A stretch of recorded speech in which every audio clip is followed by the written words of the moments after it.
Are you considered pure B2B, or do you have consumer data as well? Pretty much purely B2B. We are built on a cooperative of these websites where we do cookie users compliantly. And some of those users do have B2C leaning interests. So there's a very, very small fraction of our business where some of that data is monetized that way, but I'd say 99.9% B2B. Okay, and do you consider yourself an enrichment provider, a list provider, or both?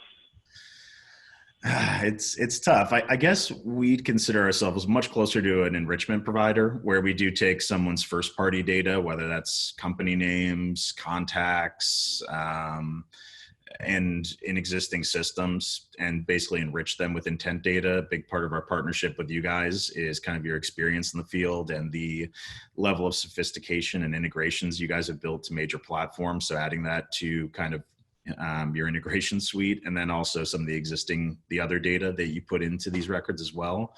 We're not just enrichment. We find net new data as well. So net new companies, probably our big strategy is in integrating our data anywhere a customer wants to live. So if they want to use our data to find net new contacts with their contact provider of choice, we want to get our data into a workflow that's pretty automated for those customers so they can do it week in and week out with us without much heavy lifting. If they want to do programmatic advertising, we get into those workflows. So I'm not sure we fall perfectly into either one of those buckets, but I'll go with enrichment. Yeah, and it makes sense. Like if you can tell me who my best customers are, then tell me what other companies have those same surges, right? So I'm guessing that's what you mean on the list building side. It's like, hey, I can tell you what other companies that are just like the ones you're tracking are surging similarly. You got it. And here they are. Yeah.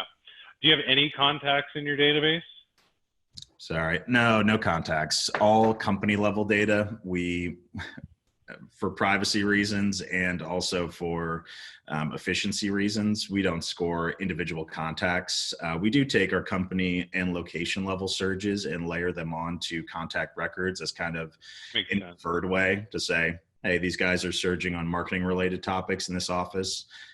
You should be talking to the decision makers on the marketing team, but we aggregate everything at the account level. We actually, when we first started, we started scoping a product that was looking at B2B intent on a user basis. It didn't go too far, one, because there wasn't that much data of it that you could compliantly say this user is doing this. And the little we could collect compliantly, we found it actually wasn't that effective. We found that marketers always cared about marketing topics more than anything else. People in tech cared about similar topics week over week. With us, it's really trying to find out what's normal for every company we track, and then looking at a spike across all these different people that might have some stake in a buying decision. So yeah, another long-winded answer, but definitely account-based. Awesome. Well, with that said, how many accounts are in the database that you're tracking? It's a little fluid, but probably around 3